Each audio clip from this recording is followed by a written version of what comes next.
Hey, honorable member, you are out of order in the first place. You've got no business to be screaming. What's wrong with you? Huh? Are you not well, honorable member? A point of order, Chair. What's your point of order? Chair, I wanted to ask the member a question. Maybe I can ask him. No, you can't do that. Every time this member is at the podium, he is begging the ANC for a job. Why do you then hire him?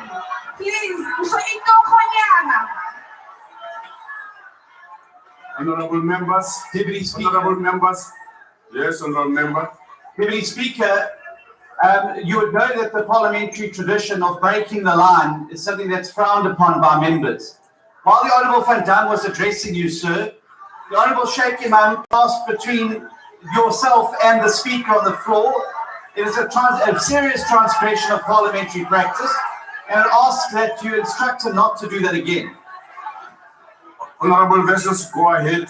I will come back if necessary later. Deputy Speaker, to make that point. No, honorable member, I've just said to you, I'll come back to that if necessary. Deputy Speaker, it's not something that requires interpretation. It's not your business to tell me when to rule, honorable Steenhuisen. But you've got a job. You've got a job to do. It's not your business to tell me when to do. But sorry, you're supposed to protect That's my members. job. I will protect it at the time when I feel appropriate. Right now, I don't think it's appropriate. So take your seat. Honorable vessels, please proceed. Unbelievably biased as usual. You see, honorable Steenhuisen, you are out of order, and this is bad news. You can't ask a person to withdraw the truth Honorable member, about how Cyril has made money through Shanduga and Glencoe in the deal of supplying coal to ESCOM. Honorable, now he sits in the war room to determine more money for himself. That's a fact. honorable member, You can't ask a member to withdraw the fact. This parliament, you are rendering it useless. honorable, We cannot tell the truth here. Every time you tell the truth of how Cyril connived with capital to milk the state money, he's doing that. That is his business. He's here to steal money. We're not going to agree to withdraw that. We're not going to agree to withdraw that. No, honorable members, wait a minute. Honorable member. This is Tshwane FM 93.6. Check it out, y'all, right now. 93.6. Call us now. 010-382-4936. That's 93.6. Tshwane FM 93.6. Cap City's #1 radio station. Tshwane FM 93.6. Your station. Your music.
93.6.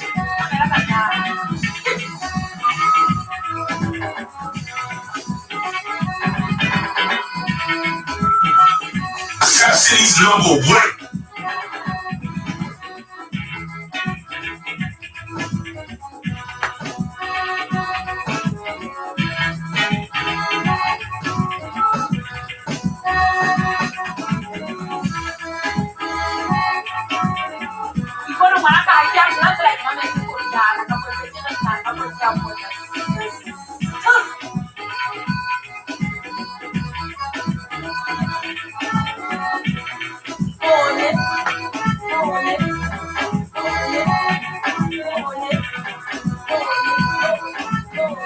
The people have spoken.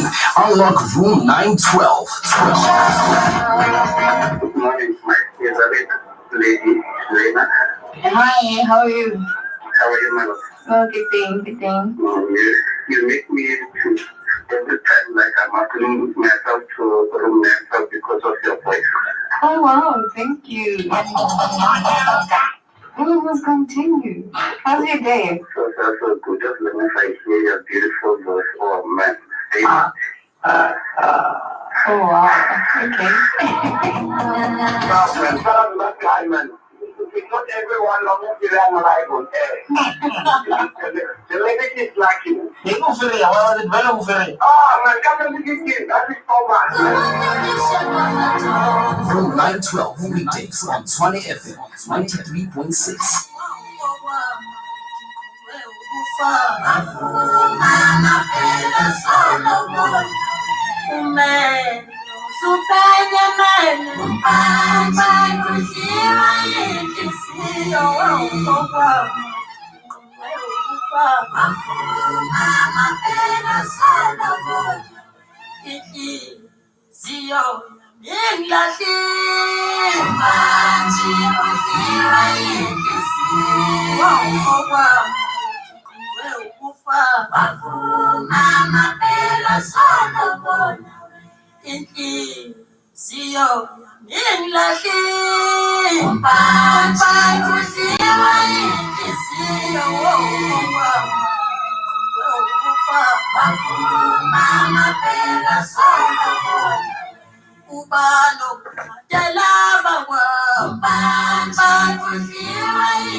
Stresses the importance House of Chancellor, Honorable Member Panel.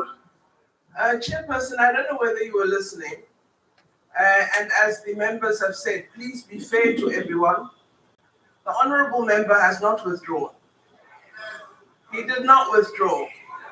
The honorable chief whip of the opposition did withdraw properly. He said, no, he didn't. He has not withdrawn. He said, I withdraw this truth. It's not a truth. Can he withdraw? And if that's how COPE gathers material, no wonder they are where they are, but he has not withdrawn. Honorable member, thank you very much. I have asked the member to withdraw. That's the first statement he made. I again asked him to withdraw. He did. But given that you are raising a concern, I will again check the Hansard. Can, for now, the honorable member proceed? Thank you very much, Chairperson. You see, some of us don't know English properly. And then Honorable we Madisha, can only come and say, Honorable Madisha, like that. Honorable Madisha, Yes. Honorable Madisha, Honorable That's the Madisha, only thing that you know. Honorable Madisha, Yes. Thank you. Honorable Madisha. 93.6. It's your boy Drake. #1 music station. One.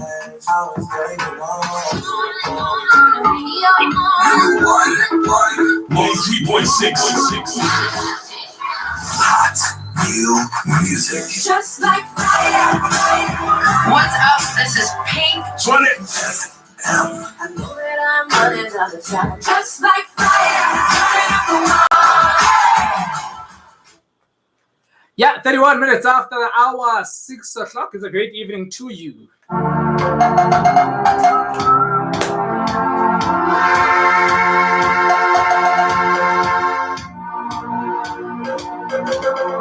We are Cap City's #1. It is the station that rocks you most. My name is Mokete Radebe, your news pioneer.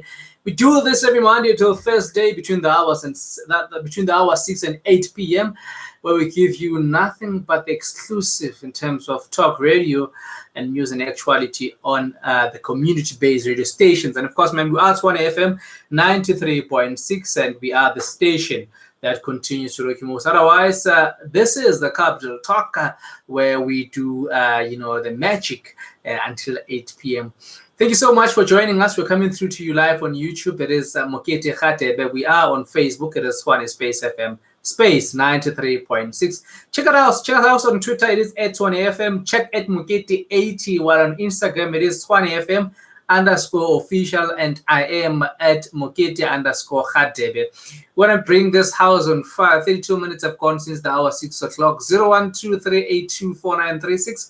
It's exactly where we can engage. Tonight, we're tackling rather a number of issues. I think the first one, top of the list, that's the fights. I'm told the gloves are off between EFF Student Command at Unisa against the Minister of Education, Science and Technology, Mr. Nzimande.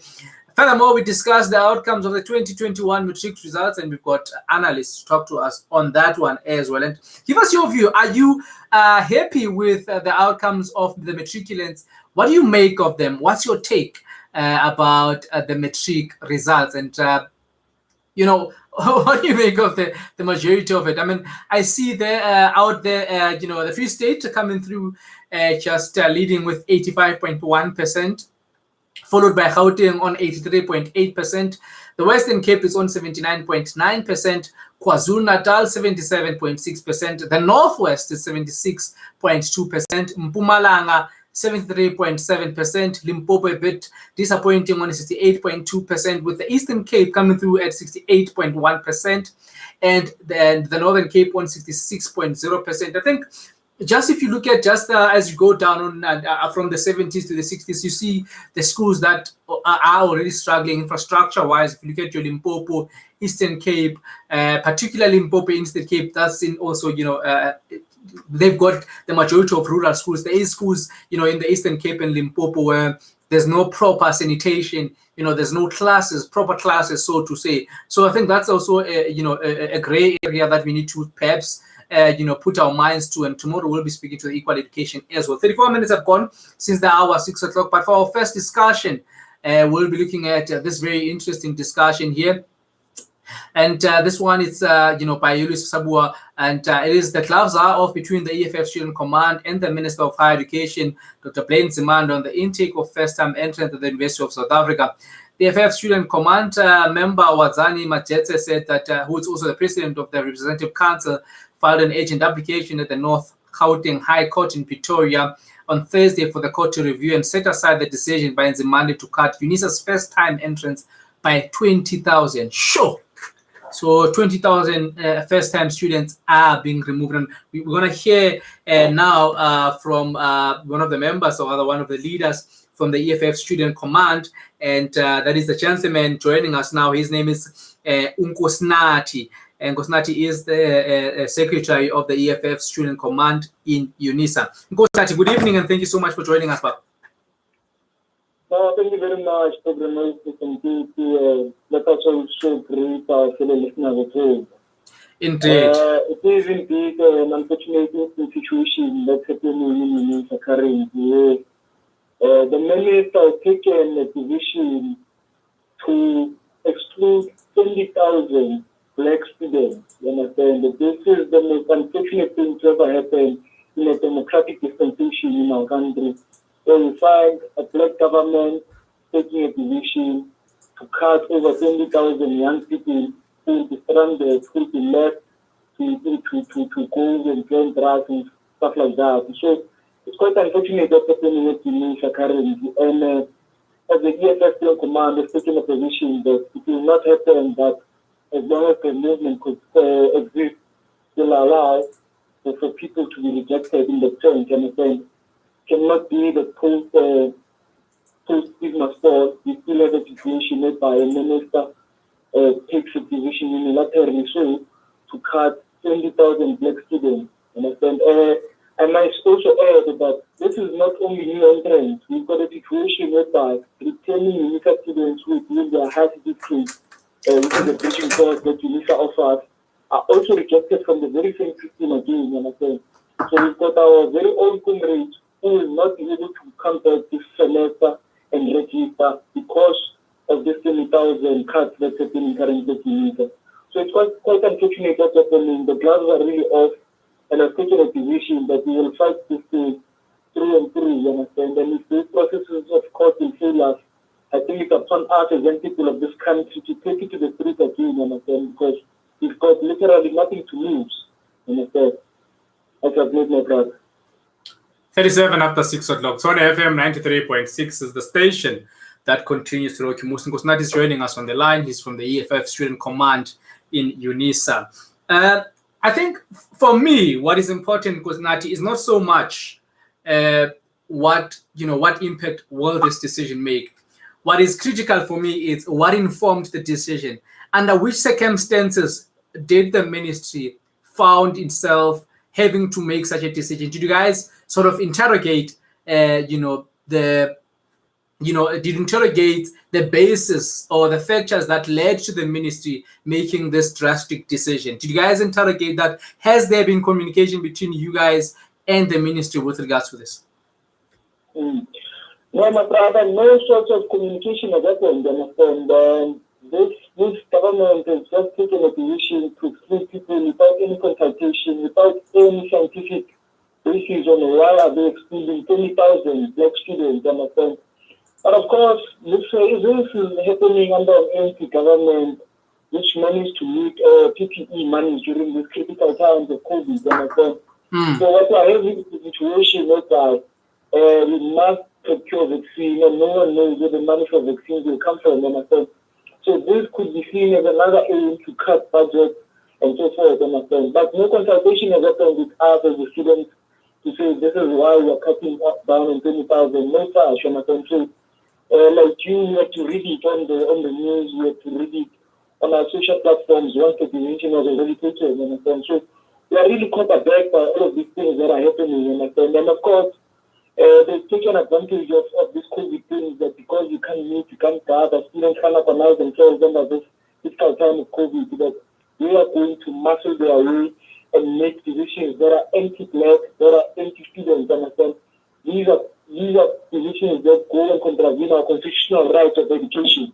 So no consultation whatsoever has happened from the minister, you understand? So it's quite sad, my brother, that a black government will go to the extent of excluding 20,000 students, you understand? Unisa is uniquely placed to accommodate more than this number of 20,000 students, you understand? Especially during now with COVID-19, where the university has adopted a fully online model, you understand? A university that has existed for over 100 years and has always prided itself with being an online and distance e-learning institution cannot be the first institution to cut down on 20,000 students, which it has the capacity to accommodate. So we don't understand what really forms the basis of the decision by the minister to cut over 20,000 students at Unisa.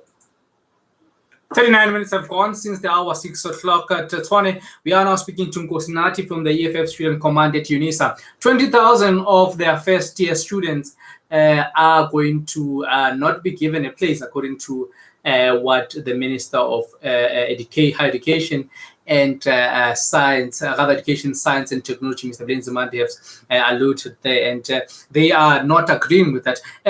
There's a high court application, rather, there's a court application, so to say, that is underway. Tell us about the details of that. How far is that? And by when did the minister say that this implementation will come into effect? The implementation, my brother, is effective from this year. This academic calendar is still going to Unisa is supposed to commence with its academic calendar for the year starting from 12th March. So already we've got students who have been rejected, we've got returning students who have been rejected. So this thing has already commenced as we speak between the minister. So the EFF Student Command has already filed the court document with the High Court, which is set to meet on the 2nd of March also, and we will be fighting this position. So the decision has been taken. The other sad part, brother, which I think is very important that you highlight, is that these are not only new students, but these are returning students of the university who were advised by the university when they first applied to say, no, apply for a high certificate, which will act as a bridging course, understand, for whatever degree you want to do. So students are advised to do that. But students now, this year, when they have to register, they're told that there is no space for them, understand? So this is the most unfortunate thing that our students find themselves, understand? Now students will be forced into depression, into all sorts of numerous of things, understand? Because now you will have a situation where last year you were a student, this year you are no longer a student, and God only knows when you'll be a student again, understand? So the EFF Student Command cannot let such a situation be, understand? That's why the decision to take the university and the minister to High Court to challenge this thing was very important for us, understand, because it cannot be that we will act as if things are all normal in an abnormal situation. Interesting. 42 minutes after 6 o'clock. A quick one. You guys have already said that there hasn't been fruitful engagements between you guys and the minister. What other mechanisms are you planning to use should the court application be set aside? And as you answer that, there's a comment here from Cindy Soredim Nhlabati Kamatlang, he says, but the EFF Student Command president in the SRC only reacted to this at the tail end. And this matter could have been addressed last year, but they politicized it. How true is that? What are the merits in what Cindy is saying here on Facebook? My brother, we don't have a recollection of such, understand? The EFFSC only has 3 seats, understand, in the National SRC, and of course, one of these seats is Minister President. But of course, some of these decisions were taken without the consultation of the SRC itself, you understand? So like when we say this thing was a unilateral decision, we mean it in that literal sense, that no consultation was ever taken with us, and this is what's going to happen, this is what's not going to happen, you understand? So we only read about these things when they were published on the university website, and when they were published through the media. So no sort of communication has happened. The minister has been reluctant to engage the leadership of the EFF Student Command on this matter. They have been talking about it, you understand? So like I'm telling you, they've been using this COVID as a way to shield themselves and to get away with such horrendous acts of excluding students from education. 34 after 6 o'clock. Tshwane FM 93.6. Of course, Nati, I'm going to let you go. But I think my last standing question still is, what further steps are going to come through? I mean, students want to know on whether is there going to be victory at the end of the road. Are you guys seeing yourselves winning this? And when will it be happening? Because of, I mean, time, I understand, is not really on the side of students. I mean, learners today received their results, so they want to know, is Unisa, part of the options that they should get? What are the cards? Are you guys going to win? Do you have alternative, ways of, fighting this decision and overturning it? No, absolutely, my brother. We are waging a relentless struggle here, and we've got nothing else to lose. So we are going into this battle with the only aim of winning, That's what I'm saying to you, that even if the court processes are going to fail us, we as students must be able to guard ourselves, we must be able to organize ourselves and ensure that something happens, It cannot be that we will allow a situation whereby 20,000 black students will be excluded from the 15, So we will be calling upon all South Africans, all student leaders, from all other political affiliations and so forth, that we must join each other in this struggle to ensure that this thing does not happen, because we don't want to allow a precedent to be set here where a government will just say we are not accepting students for this year and it will be as normal as it is, So we are waging on a struggle here that we don't see ourselves losing, But rather, if we must burn tires, then let it be that we burn tires. But we are saying the University of South Africa, with a capacity of over 460,000 students, has the capacity to take charge of these students, especially where it has taken a position to go online, and it has a flexible online system. So the government and the minister must give us substantive evidence to say why is it that the minister must exclude 20,000 students.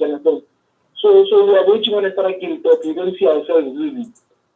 Interesting. Speaking about opposition parties, at the top of the hour, we're speaking to the ANC Youth League in Unisa. How has there been conversations between yourselves and the other structures that are co-governing that institution? How are you guys in agreement that this decision by the minister is not what you guys want? Are you guys in agreement? As the EFF Student Command, we are in communication with all these other structures at Unisa. But you appreciate and also reconcile yourself with the fact that all these other structures are all aligned with the governing party, which is the ANC, you understand? So their position on really what must happen is one that they themselves are not in charge of, you understand?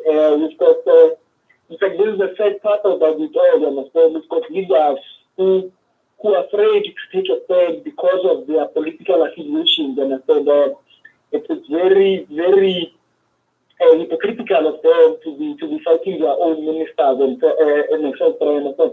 But we are in consultation with them, and generally we all agree that something can happen. But I say the only reason the EFFSC is the only vocal player here is because these other structures are aligned with the governing party. The governing party, which is the ANC, which has taken a position to exclude students, not only exclude them from Unisa, but NSFAS has also gone on to release a statement that it will be excluding students who will be doing their high certificates, students who will be doing PGCs, So my brother, we are in a mess that is created by these very same organizations which must be the forefront with us, So the ESF cannot really rely on them to deliver us from economic freedom, to deliver us from free quality education.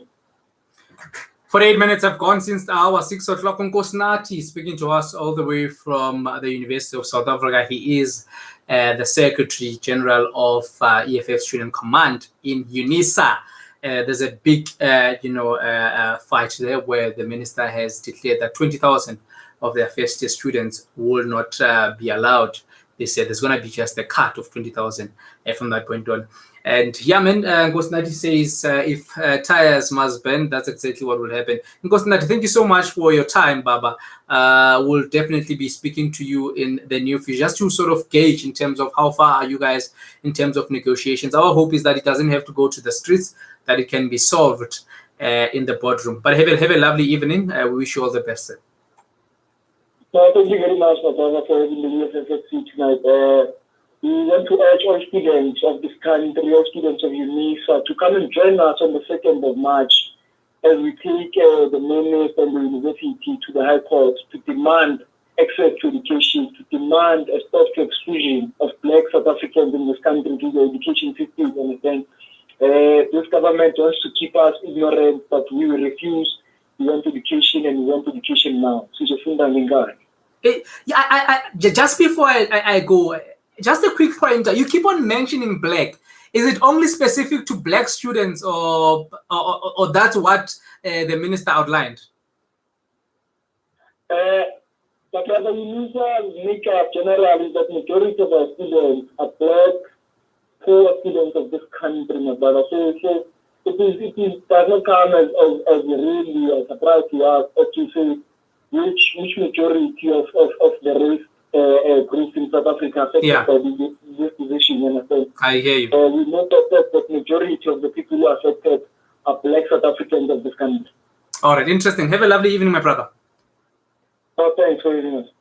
It's 10 minutes after the hour, 6 o'clock, and just rather 10 minutes before we go to the top of the hour. I'm seeing some of your comments here.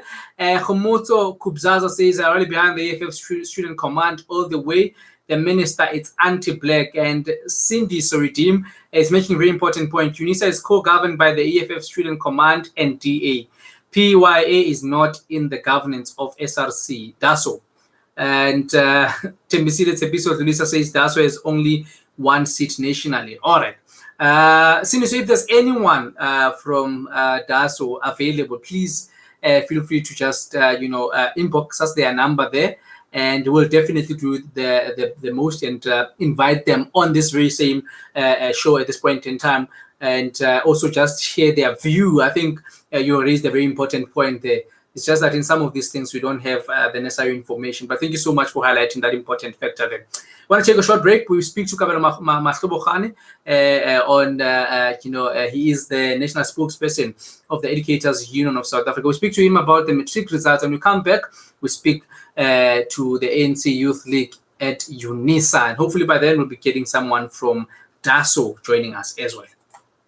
The mother of all radio stations. What's up? Yo, what's up? You're listening to the best. Yo, it's coming towards you. The best. Tshwane FM 93.6. Let's get ready, baby. In absentia, I want to take this opportunity to really thank you for how you conducted the proceedings on the day of the State of the Nation address. We have been longing for that type of leadership because the two of you understood that this is a democratic parliament, and therefore any idea that seeks to suggest that the views of the minority should never be entertained is undemocratic. Because democracy by its own nature requires that we listen to all ideas, even if it is ideas of one person. Because those ideas, for as long as they meet the rational text, they are acceptable. So I've seen some fellows here standing up and saying we cannot be held at ransom by minorities. You must know you are planting a wrong seed, that minorities should not be listened to. Because if you agree that minorities should not be listened to, it will go beyond this parliament. And therefore, there will not be a single minority in a true sense of the minorities that will be listened to. I had another one saying here that you want to amend the rules. The problem is not the rules. The problem is reading the rules. Your comrades, Mr. President, do not read. The reality is that they don't read. they read True Love magazine and Drum. When it comes to political literature, when it comes to reading the rules, they do not read. That's why someone stood up here and said, House of Rules. It's not House of Rules, it's rules of the house. They do not. Grab your ears around 93.6. What you listening to? Huh? What you listening to? Huh? What are you listening to? Tshwane FM, you dumb cock. Tshwane FM 93.6. Which I started dealing with earlier. And I want to deal with it with the sensitivity that it requires. The matter that was raised by Honorable Malema here. Now, in raising this matter, he raised it in 2017 and said that the president used to assault his first wife, Hope Ramaphosa. Now, Hope Ramaphosa responded and said that is not true. Honorable Malema here stood and made an allegation. But before that, an allegation was made against him by a member of the African National Congress. And Honorable Malema, as the allegation was made against you, I felt for Mandra, your wife. Because it was uncalled for, I must say. It was improper, it was not correct for it to be raised. Mr. Zuma, the fact that you took a shower after having unprotected sex with an HIV positive woman, believing that it would minimize your risk, has really angered AIDS activists. What is your response to their criticism?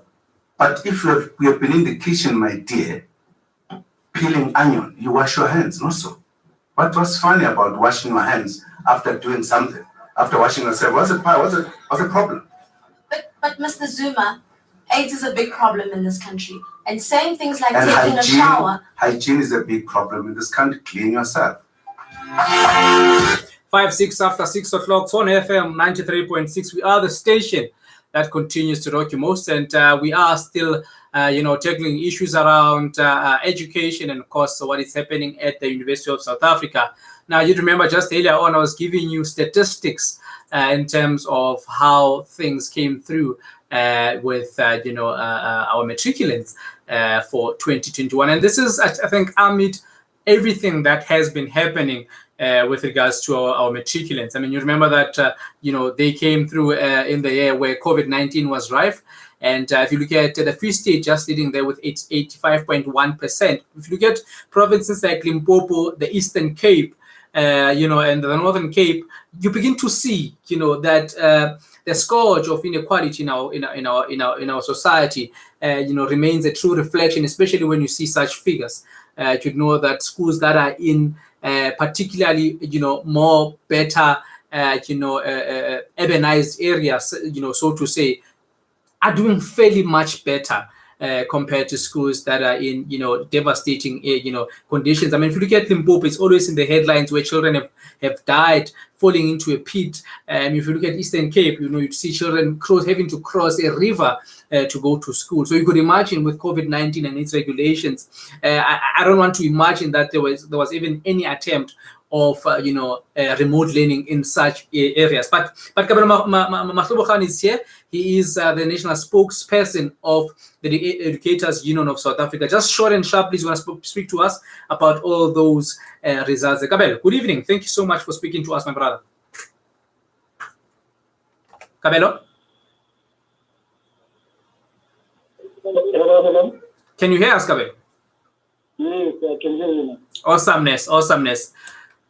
The matric results 2021, we know the challenges and we've spoken about them quite lengthy. I remember there was a court case that you guys also brought through, but here the results are out, and as maybe some expected, the schools that are in more comfortable areas got the better results, and the surrounding schools if you look at the Eastern Cape, in Popo, it's tough. It's tough. What do we make of these results? There's another red card. The teachers have also played their part. Sure. For us, we celebrate the resilience that is shown by these learners. Correct. That they are able to perform like they did, even in the face of a pandemic like COVID-19. But also, this, we believe, could have been a much better percentage if the department had really played its part and supported the learners and the teachers. This just is not a surprise to us, but we are deeply disappointed that some learners really are not a percentage to us because we know them, we teach them, and we don't need the classroom, and we're interested to say in the truth because of things that are out of their control. But otherwise, we look forward to 2021. We hope the department will make the same mistake that they did in 2020, which was very deliberate. But otherwise, we celebrate those that have succeeded, and we encourage those that have not made it this year to try doing it. Definitely, this was not the person of their strength, but the circumstances that they found themselves around the group in terms of schools that do not have PPE, schools that do not have enough teachers in overcrowded classrooms, but also the issue of remote learning in one bedroom space is very important. Even schools are placed to some learners who to study without studying skills as they are used to eating at speed. So the conditions are very unfavorable to especially learners in public schools. That's why we show that it's possible with proper capacity and resources because they only have a deficit of less than a percentage. And then we celebrate. We celebrate with the pain that we have. And we take the scars and move on with them.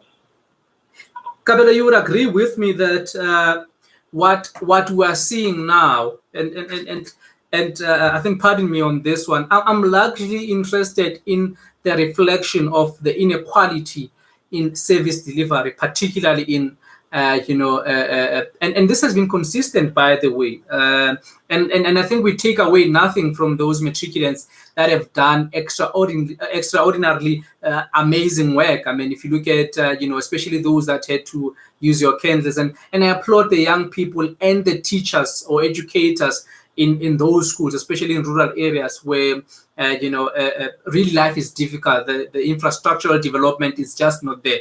But my question is, until when are we going to see, so much inequality? I mean, if number one is at 85%, and we find that number last is at 66.0%, I think that's a reflection that we still have a long way to go, because of, I don't think it's just an issue of learners and educators doing enough work. It also has something to do with infrastructural inequality in these areas. And I know that as a union, you guys are much more passionate about the conducive environment for teaching and learning for your members, which are the employees. But their work becomes tremendously difficult if the infrastructure is not there. What is it that is going to be done? What is it that should be done to see that, to make sure that at least in 2021, the level ground becomes a bit equal, so to say? Kabelo? 2021 is keeping my brother to hope for to change this year because we know the type of good feedback we have in basic education. But if one would speak with the government that is confident in capability, then we would say that we need to start investing in online infrastructure so that the basic education system in South Africa can be able to allow a situation whereby remote learning is possible, online learning and digital learning is possible. That is actually saves government a lot of money. Instead of them wasting over 435 million rand in just amortizing one person, that is enough money to digitize the whole basic education system in the whole country and for a long time. So we don't expect anything from these guys. And if you digitize basic education, then opportunity for students in listening becomes very minimal. But we encourage our learners to continue teaching to the relevant they did. Those that do not need to should not think that there's anything wrong with their capability. It's obviously the circumstances that surrounded them. And it's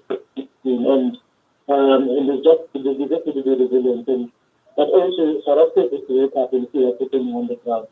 They just take a position and take responsibility for their own future, because if we are continuing going to make such corruption and criminal activities that we see every day and problem is faced, we are going to see fireworks coming to us. And even 2021, I don't see anything better coming from basic education, and we are still faced with COVID-19.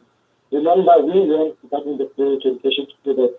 We must stop going back to focus on what learners need during COVID-19. Instead, we must focus on the opportunities that learners can get out of this COVID-19. But they are busy with the curriculum that was designed over many years ago, and they want to implement that same curriculum and the same system of education in 2021 where we are faced with the pandemic. It's going to be impossible. It's not, sometimes it's not even that teachers or learners or the problem anyway. The system that was designed to function in a normal society where face-to-face contact is better than in textbooks or use. It can be very difficult to function in a situation whereby information changes every second. The textbook that was bought over a year ago is very outdated and unbearable in terms of the information that we have. So we just need to improve our system, move all this time, and make sure that we give our learners a picture that they can be able to use it outside the chips. Because another reality that we have going to face is that now they are not going to get admission in university. We've seen that the first president communist placed the mind of denied over 20,000 learners an opportunity to higher education in Unisa. So you can imagine the grades that are going to be impacted by a position to have NHS funding. There's no future in university for a lot of learners in our country. They need to be prepared for that as well, and make sure that they start having an entrepreneurial mindset so that they can become problem solvers to the solutions that they are facing in the communities right now. And thinking that they rely on what is happening around the community to make a living, rather than all trying to fight for the space. 6 minutes after 7 o'clock, that is Mr. Kabelo Tshwane. He is the national spokesperson of the Educators Union of South Africa. Kabelo, thank you so much for speaking to us, my brother. A very great evening to you. Thank you very much. Thank you very much. Tshwane FM 93.6 is still the station that rocks you most, the capital talk. It's where you're at, and 0123824936. We're checking some of your calls, and of course, checking your comments on social media where we're coming through to you live. It is Tshwane Space FM Space 93.6 on Facebook, and on YouTube, it's Mokete Radebe. We are on Twitter, it's at Tshwane FM, and on Instagram, it's Tshwane FM _official. I want to take one song. After that, we speak to Nompumelelo Khumalo from the ANC Youth League in Unisa. I hope I've said that name correctly. Otherwise, yeah, but I hope that's the right name. Yeah, after this song, we'll be speaking to her from the ANC Youth League in Unisa. 93.6.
Good boy, you're day one, K1 representative, and we out here. You tuning into Tshwane FM, brother. Mind out. Where you going? Where you going? Stay right there. Tell me that. Hello, what's going on? This is Bonus December, and you are listening to Tshwane FM. Zaga, Ziggy,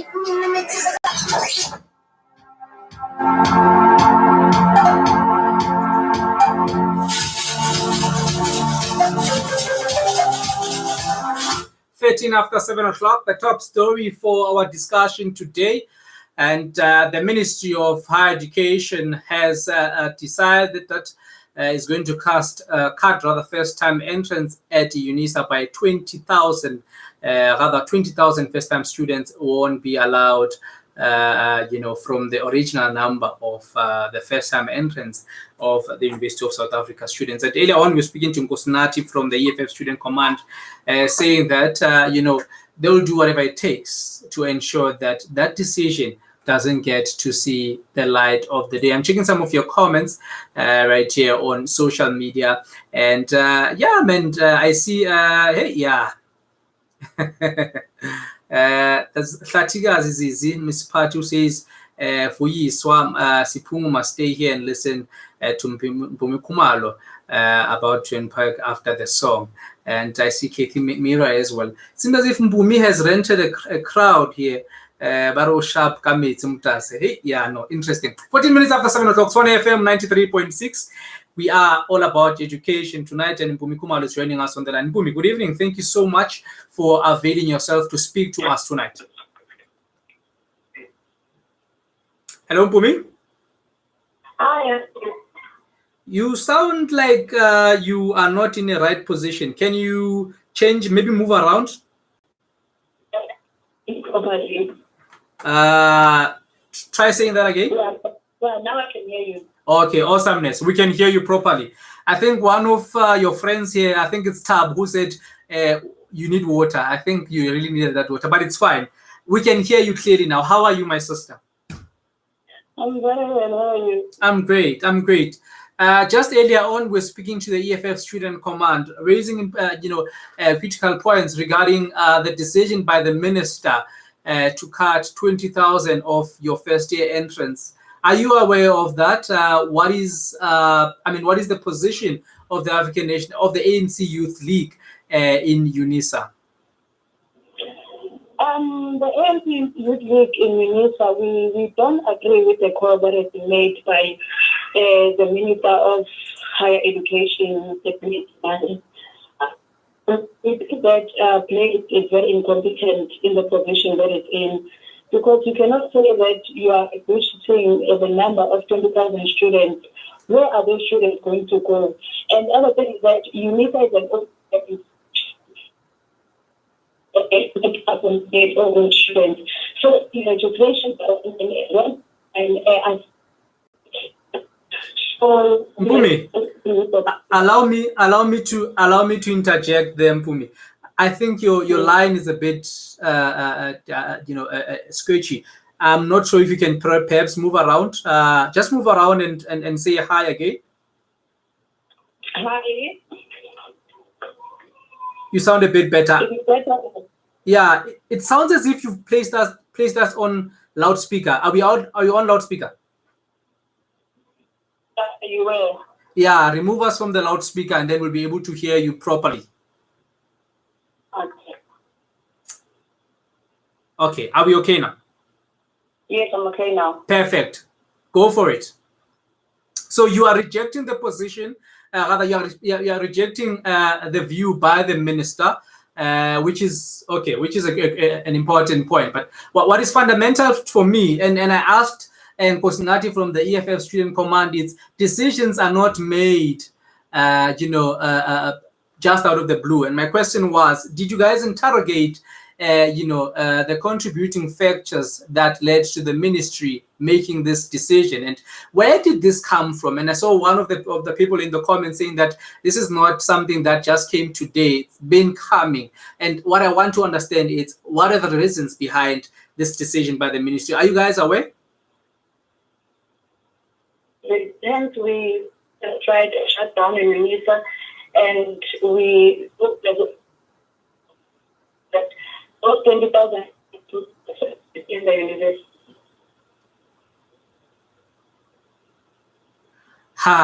No, we are battling with your line, Boom. We are unable to hear you. I think we'll maybe let's do this. Let's switch you off and try to give you another call again. How's that? All right, no problem. All right. Let's take a quick break and try to bring back Mpumi once more, because we're unable to hear here properly. I'm not quite sure if it's an issue of network from her side, because we were able to hear the other people that we've spoken to. It's 18 minutes after 7 o'clock. Tshwane FM 93.6. We are the station that rocked you most. Thank you so much for your comments. I see. Hlatigazi, yeah, ukwatile la ku Facebook. No, Hlatigazi, I'm not gonna call you crowds again. And Lungimgazi as well jumping in on me. Eban, yeah. No, Kathy, it was a joke. And I won't be calling you crowds again. I withdraw it. Luto Gwabeni, we invited just a few representatives from all the, from just Unisa, and we got EFF Student Command responding to the call, and from the PYA we got ANC Youth League.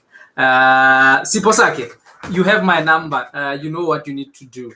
But yeah, 19 minutes after the hour, 7 o'clock. Let's take a quick break and try to bring Bali back on the line. FM 93.6, Cap City's #1 radio station.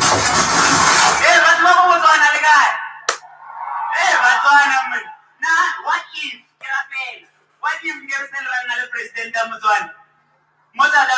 You man, someone will have a Tshwane. Put on Facebook and book and ask about him. When you mixed in the Chaganza. And wait, what one of the snacks. President of the African na to ba tsa di robot tsa go bolela ke ya ele re tele e matem fong kunne ele yelo ari ke go di ka ka no ba ta marwa e ma ta bona di ra ya no ra ta bona di ra ya ko ta ke ba ka go Capital Breakfast On Tshwane FM. Monday to Friday, 6 till 9 a.m. Hashtag rise to the morning. 20 minutes after 7 o'clock, we got Mpumi back on the line. Mpumi, can you hear us? Hi. Yes, I can hear. Awesomeness. We're still on that discussion, and I think my point is before you were sadly cut off was what is critical for me, and I think it was Cindy Soredeem who mentioned this, that the decision to cut 20,000 first-year students is not something that was only considered now. It's been something that has been coming, and my question was, if you guys knew about it and it has been coming, why did you guys not intervene? Yes. We knew about it after the minister has issued out a statement saying that the minister must reduce its. So that's when we saw it, and we had a shutdown. I think it was 2 weeks. And then those were one of our demands, that all those students must be accepted in the university. Since our university is an ODN institution, sure, it's unlike other universities. Everything is done online. Yeah. So if you are saying that you cannot accept students, new students from matric to the university when everything is online, it's very pointless, by the way. No. Critical to that decision. What did the minister point out as reasons that led to that decisions? Were you guys given at least reasons why? Sorry? I'm saying, were you guys given reasons as to why did the ministry decide to, cut off this 20,000 young people?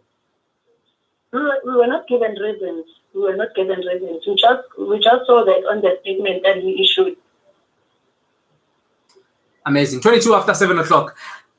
Now, EFF Student Command filed a court application. What has the ANC Youth League in Unisa did? Because I was under the impression that this is a PYA position, but I see that there's SASCO numbers coming through as well. We'll be calling them as well. But what has been the position of the ANC Youth League? What have you guys done, with regards to this, apart from shutting down the campus? We have to review the decision that is taken by the Minister Nzimande. In fact, we think that you need an accommodating students. So what you must do is that the government enrollment plan. Yeah. And so now we are still waiting for the fund from the university on it. Okay, I didn't get that quite properly. If you can just repeat it one more time. Saying that we ask the university to review the and so that and method of enrollment of Unisa, so that they can be able to accommodate all students and the new incoming students. Interesting. 23 after 7 o'clock. Young people are listening now. Matriculants got their results today in Mpumi. I think what is important, and this is not even just about me, it's about those young people that are listening to the show now. Will they get spaces, or there won't be spaces at Unisa as things stand? Sorry? I'm saying, as it stands, will spaces be availed for young people at Unisa? Can you repeat that again? Yeah, I'm saying, as things stand now, will the 20,000 spaces that the minister said will be cut, will that decision be reversed?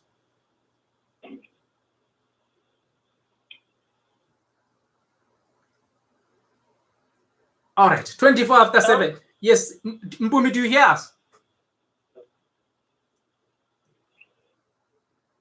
We're battling with Mpumi's line. Let's take a short break and Can you hear me? I can hear you now.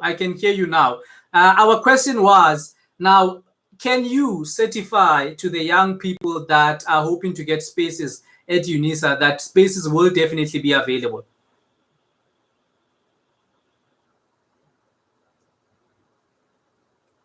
24 after 7 o'clock. Let's try another line, and I'll probably have Mpumi the next time because today we're unable to get a hold of him. 012-382-4936.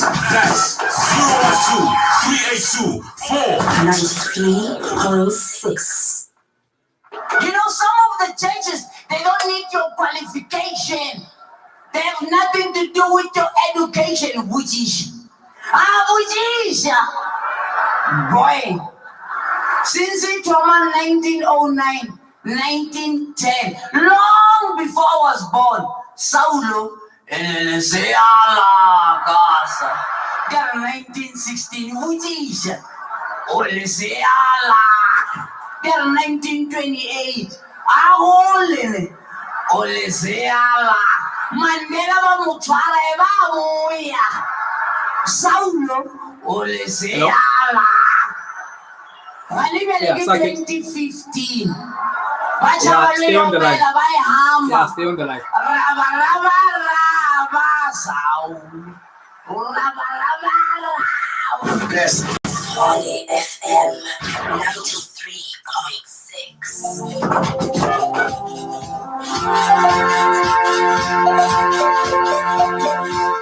26 after 7 o'clock, and we sadly we were unable to finish the conversation with Mpumi there due to hairline on the other side, and we really apologize for that, and perhaps in future we'll try and have her in studio, and I unfortunately would have loved to speak to her, but yeah, I think based on the comments you'd see that there's also Siposake available to speak to us from SASCO. And Siposake is from I know him from back where back in TUT. Quite frankly, I'm amazed that he's attacking me on social media, considering the fact that at some point I used to have a very close relationship with him. But nonetheless, we have him on the line. Sake, good evening. Good day.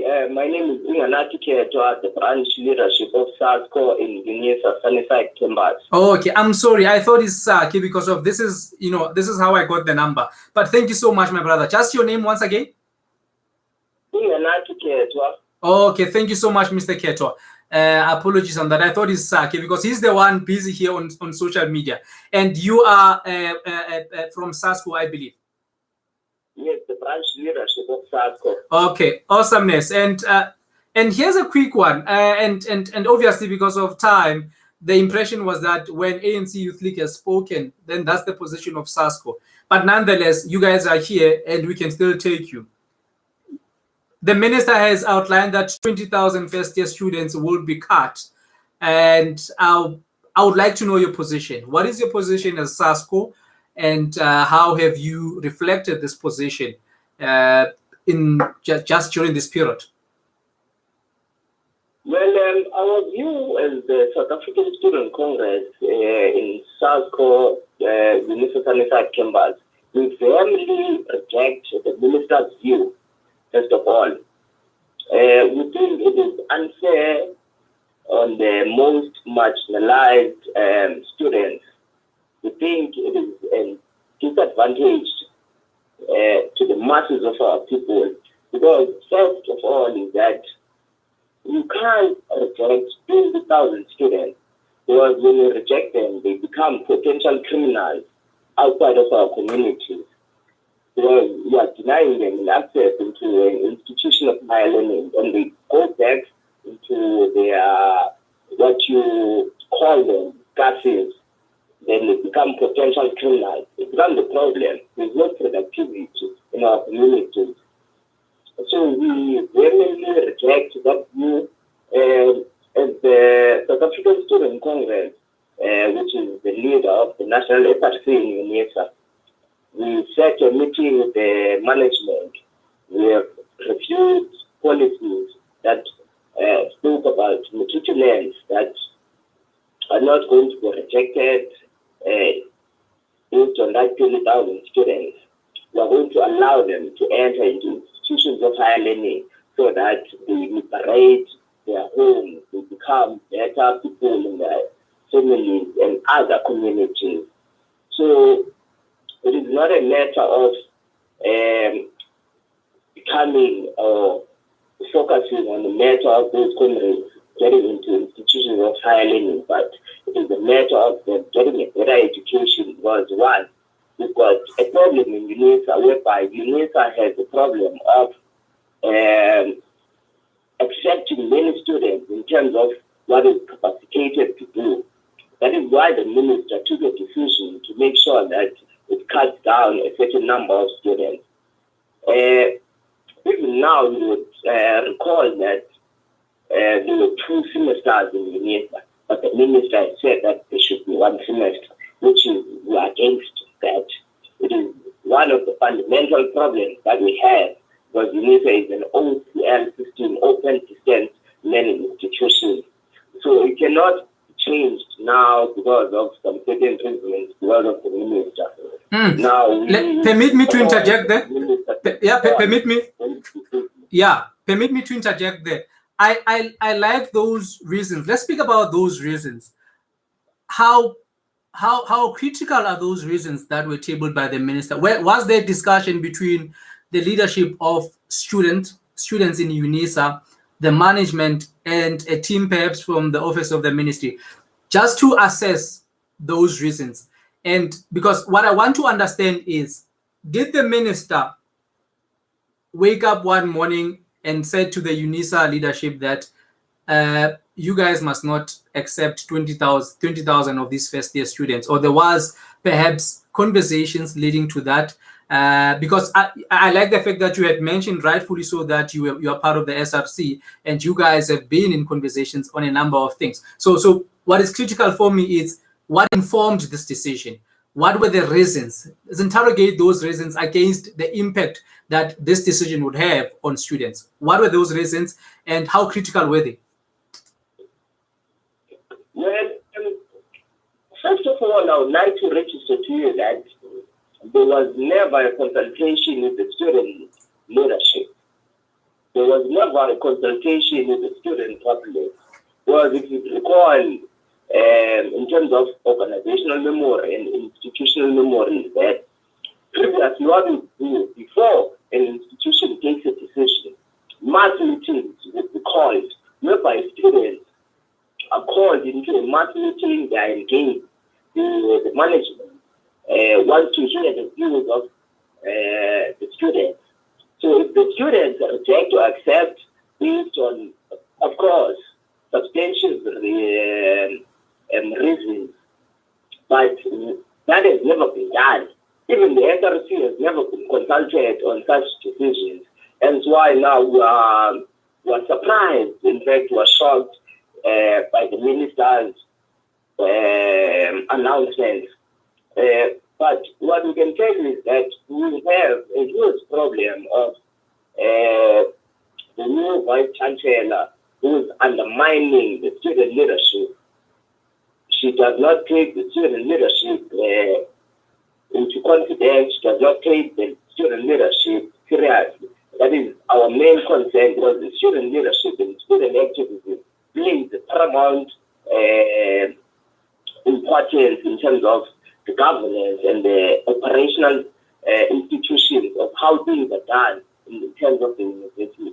So now, the student population and the student leadership were never consulted at large. So now this comes to us as a shock when it comes from the minister, because in terms of institutionally, the executive committee, which is chaired by Comrade James, it is the one that takes decisions of the institution. And now we are surprised when the decisions are taken by the minister. We know the autonomy of the institution apart from the department. So now we are shocked and we are very surprised when the minister imposes such a decision without the consultation of the management. Precisely. I think that's my point as well, to say I I think that the next question would have been, what is the role of rather the view or the position of the council in this regard? Shouldn't the council be the one taking such decisions in consultation with other relevant stakeholders within the university? But just to, because of time, just cut it short, a very important question, because of this prospective students that are listening now. Believe it or not, there's a number of them that got quite, their results today, who would definitely want to come and apply at Unisa. But what has been said has probably scared some of them. The question still remains: will those students be getting spaces? Should they still have ambitions of coming to join Unisa as students? Will that be happening? How are you guys going to make sure that it happens? Well, I think it is of paramount to touch on what you have alluded when you first asked the question, right? The minister, I believe, and I would like to believe that the minister has ulterior motives in terms of how Unisa should be organized. One.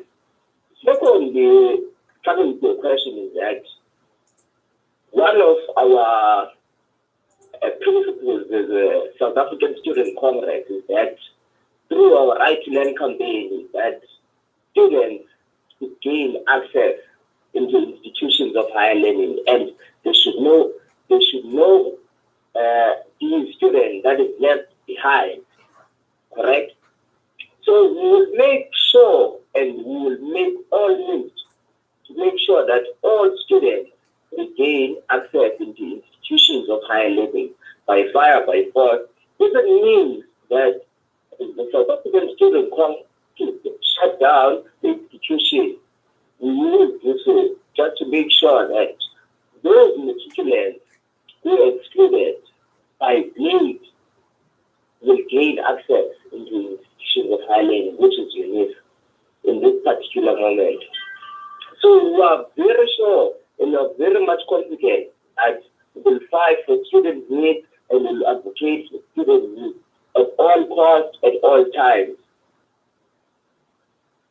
Interesting. 37 after 7 o'clock. Tshwane FM 93.6. We are speaking to the leadership of Unisa. But due to time, exactly, we will have to just chop it up for tonight. Just a closing argument to the prospective students that are listening now. Maybe also just directions in terms of when can they start applying and how can they apply.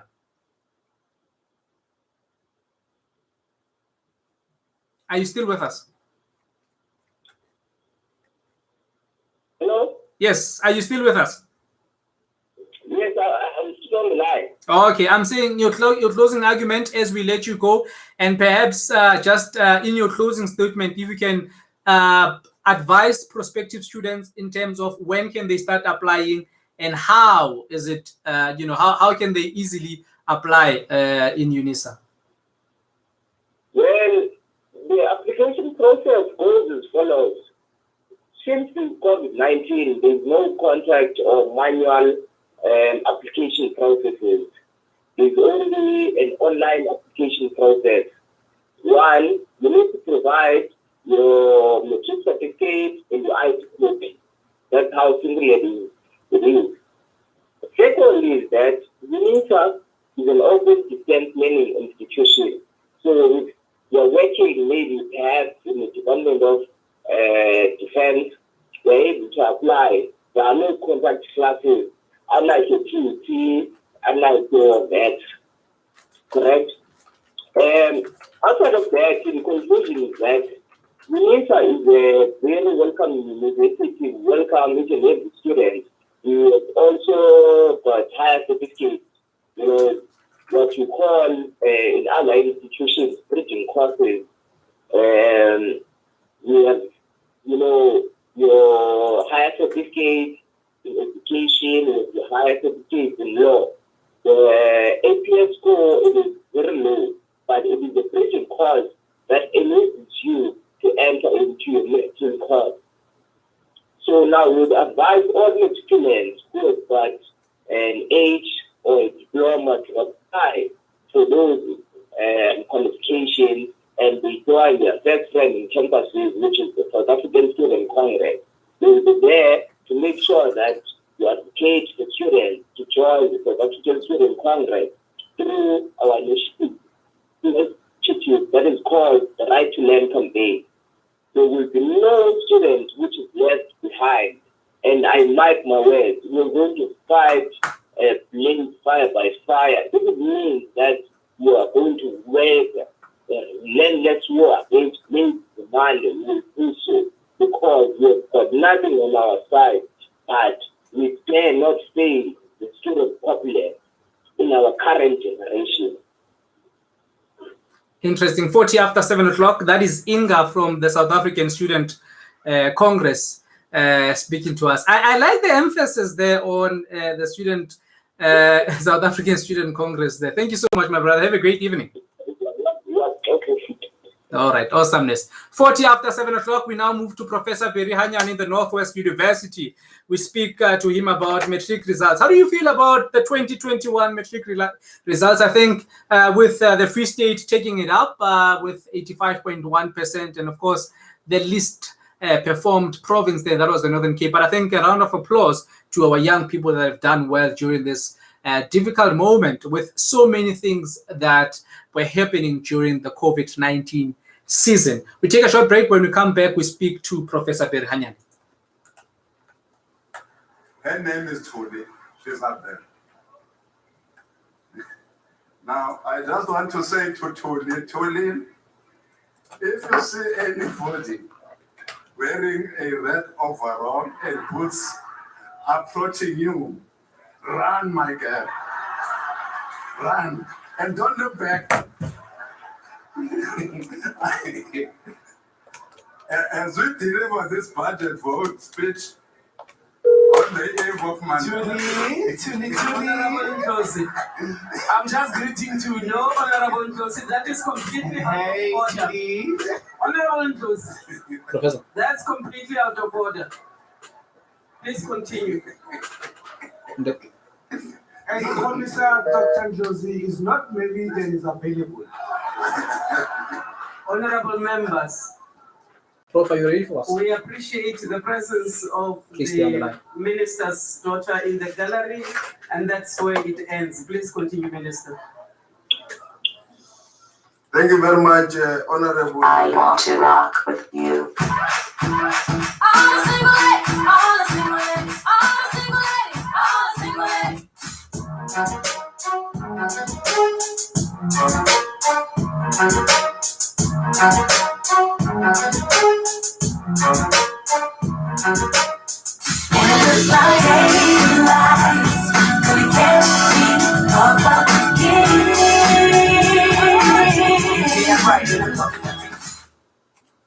Tshwane FM 93.6. Your station. Your music.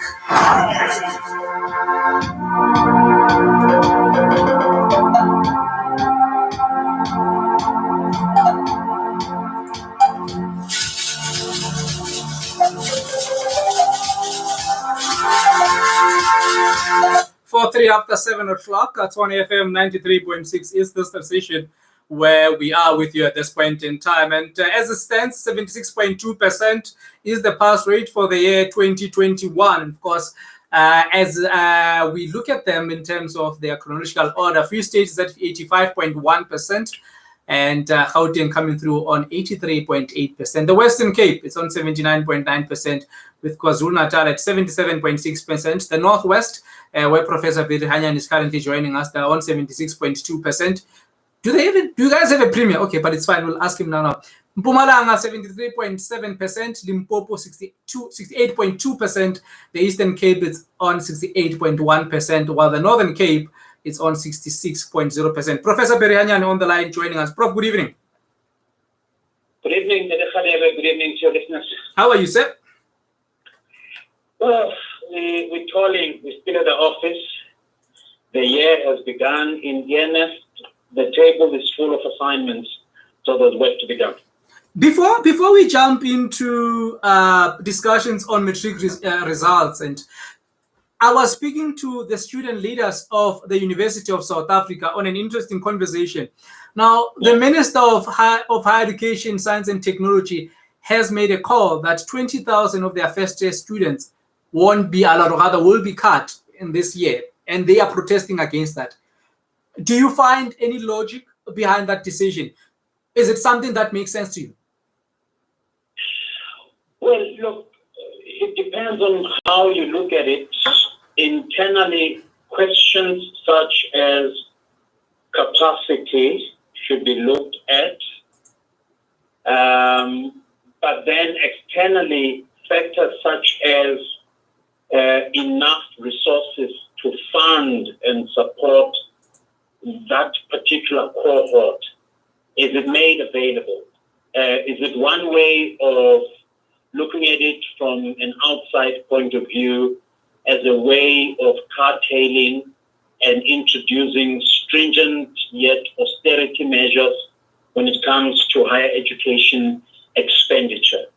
So all these questions are questions that the student body representative must begin to investigate.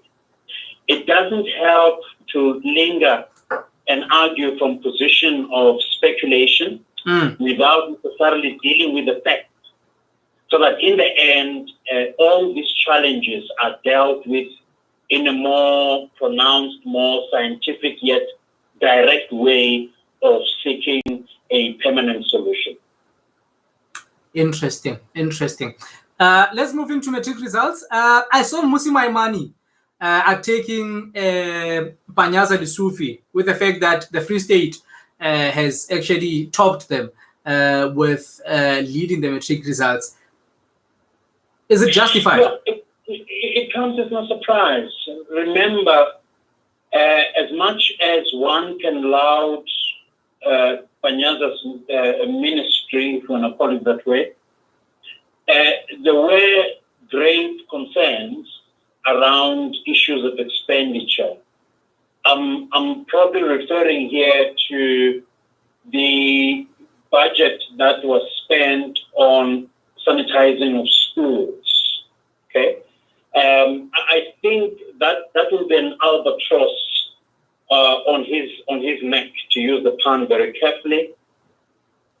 And despite all the good work that he might have somewhat presented himself to be doing well, I think the poison chalice that came with the PPE scandals, which by extension affected his portfolio, might be something that will haunt him to come. And I'm of the view that it's people like Maimana's organization that will take stock and particular interest in questioning directly his leadership, issues of oversight from his office, and of course, presenting an argument that says, as much as there are certain areas that somehow the Gauteng Department of Education managed to put a hand on, sadly, a few own goals may have been scored, and this amounts to nothing short of corruption and mismanagement. Sure. But let's look at now the results in its entirety. I won't even hide it to you. I think you know me. I can't say I'm pleased with you know, the gap. When we speak about inequality in South Africa, this is a true reflection of it.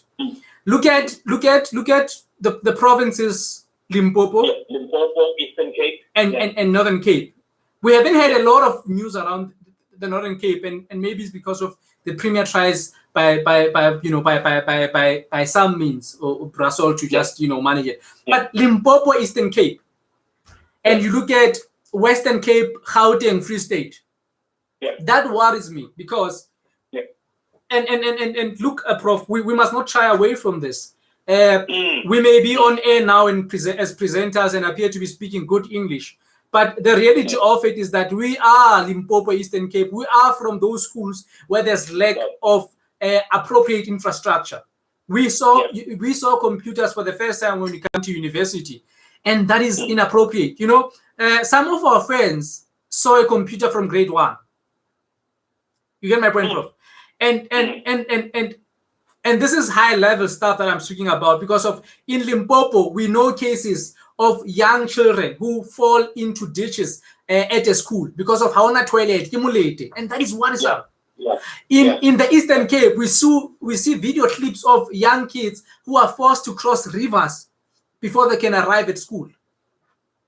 And here's the one thing that keeps on hurting me about our South Africa is that in as much as we need to celebrate those that are able to make it against all odds, it seems as though we perpetuate it to say if Berihanyani made it against all odds, then all these other children must make it against all odds. Here's the reality of it. It is not by accident that we have young people, boys and girls in Marabastad that are disgruntled, that are begging, that are criminals there. It is those that couldn't make it against all odds. And my question from time to time is, and we appreciate the efforts. We really love and appreciate those that have done their bit. But my heart goes out to those that didn't have the adequate support infrastructurally, in terms of adequate teacher allocation, curriculum support as well. And these are the things that we need to be discussing to say, hey, in as much as we want to buy Lamborghinis and Porsches, in as much as we want to spend money, what about these young people? What about them? Because 66% in Northern Cape tells you that there's a 44% that is unaccounted for. That means that there's a 44% that, and we're not saying matric is the only way to, a better future. But at least when you have matric, opportunities can be opened. I think, to be fair to your listenership, I think it's important we open the front door for this topic, perhaps at least the next extra 2 to 3 days to look at the various elements. Look, I'm of the opinion that there are so many variables at play here. Okay? It's the performance on the side of government, it's lack of investment, obviously driven so in most public schools. There's the culture of learning that we need to interrogate. Then there's the elephant in the room once again. Do we have leadership in this sector, from national to provincial to schools themselves? I think it's high time we broaden this debate. It cannot be the purview of politicians, your minister Nzimande alone. As much as she can take slack, my understanding is at the school level, do we have those strong principles? In our days, it wasn't about fear, but it was about results. It was about discipline. It was about all those virtues that I would go on mentioning, which spoke to the virtue of excellence above all. It was about being this rounded student and not relying on the school alone to educate you. I mean, in my case, if I have to bring it closer home, every time there was that period where we needed to go to the library, I didn't read school books. I was so fascinated by aviation. I knew how much weaponry the Zimbabwean Air Force had, the South African Air Force had, vis-a-vis France, US, and Germany. I read extensively. But fast forward to 2020, 2021, it seems education is no longer fashionable. Reading has become a burden. I take it all these issues must be discussed. It's easy and convenient for our education leaders to hide behind the excuse that we are faced with the evolution of sorts in suggesting strongly that today's generation is more inclined to use tablets, to use technology as part of learning and all of that. But do the results that we see today speak to that evolution? There are so many questions here. Sure. So many questions. As you pointed out earlier, one area that makes me to denounce perhaps this administration and the administration previously is what is so difficult to ensure that investment, especially as per your question, in rural areas becomes a reality. People trains are still the order of the day at a time when major departments, public works, water and sanitation, together with the Department of Basic Education, should be coming together out of the spirit of cooperative governance as enshrined in Chapter 3 of our Constitution to serve our first customers, and that is of course our learners. It's a travesty of justice in the democracy. We find ourselves in this kind of quagmire in a democratic space. 55 minutes have gone since the hour 7 o'clock. Professor Berihanyan on the line. Prof, let's leave it here for tonight. We need a week to dissect what is happening in infrastructure, what is happening social cohesion for basic education, what happens to the choir, what happens to sports. Why are we not asking these questions? Today we are classified as what? Second, third unhealthy country in the world. What is the role of education to mitigate against such scientific positioning? Professor Berihanyan, we are failing our young people. Yeah, in more ways than one. We are failing them, and failing them is not even what saddens me. Yeah. What saddens me is how entitled we are and how we unconsciously believe that we are headed in the right direction. Yeah. That's it, because when you've convinced yourself that you are in the right direction, you'll continue to excel in that wrong direction, and that is where the problem is for me. And it's worrisome, sad, so to say the least. History will judge us. History will judge us harshly. It has already started. I'm saying to you now, if you drive in Pretoria, you will never, can ask any driver in Pretoria, you will never drive peacefully in Marabastad. Yeah. And we want to sit in offices that have aircons and say we are leaders in our society. Yet when we speak, those young people at Marabastad, the young ladies that are selling their bodies are not part of the conversation. And that tells you that we've lost our conscience as leaders, as Steve Biko would say. Exactly. We've lost that. It is no longer about people. It is about us and the image we want to portray to people when they are watching. Because when they are not watching, we do nothing but to enrich ourselves. We do nothing but to invest in ourselves. And that's the kind of leadership that we are perpetuating in our space. And that is why if Mokete is not a chairperson, a secretary, a whatever, then it is not enough. And that is the challenge with where we are at this point in time. And look, it's coming. It's there at COSAS. It's coming.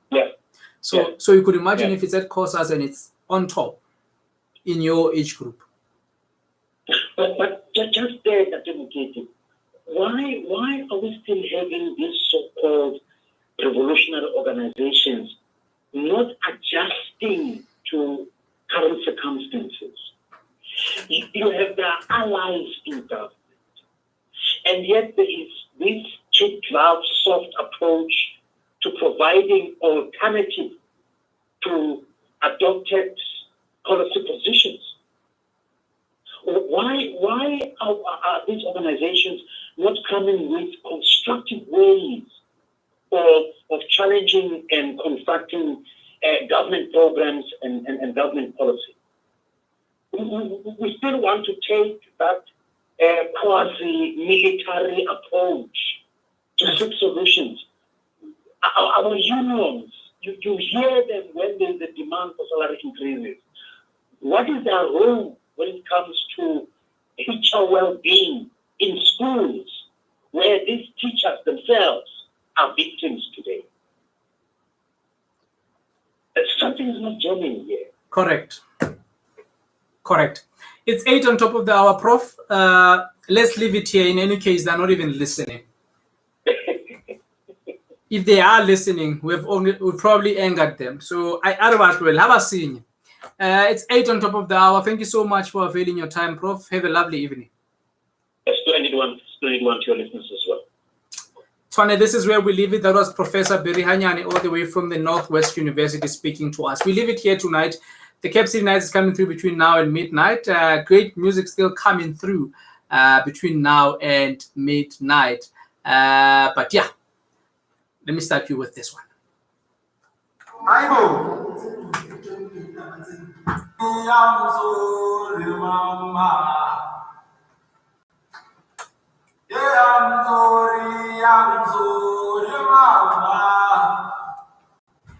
Zungana le mama, mama wami, I'm sorry. Zungana le singene, I'm sorry, mama, mama wami, I'm sorry,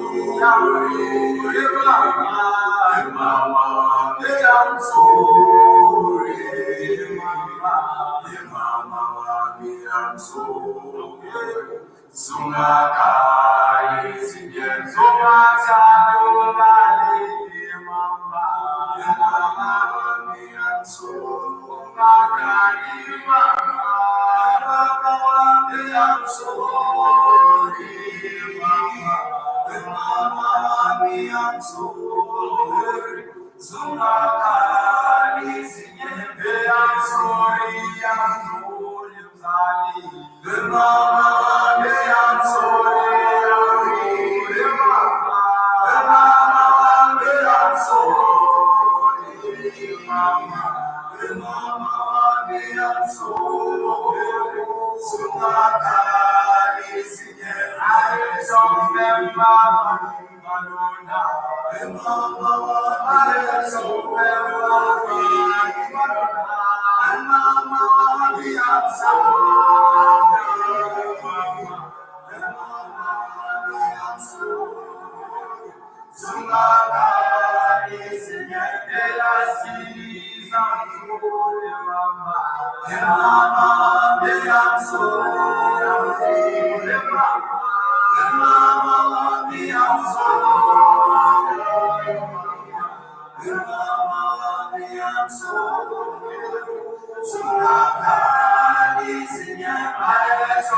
I'm sorry. The station with the best music. Best music. I love you. Best music. Your station. Your music. This one is Malume Victor. It's a song titled Nobody. This is how we sign out. And Happy Marato Fela Banabesu, thank you so much for your listening pleasure today. Your captain is signing out. Have a lovely one.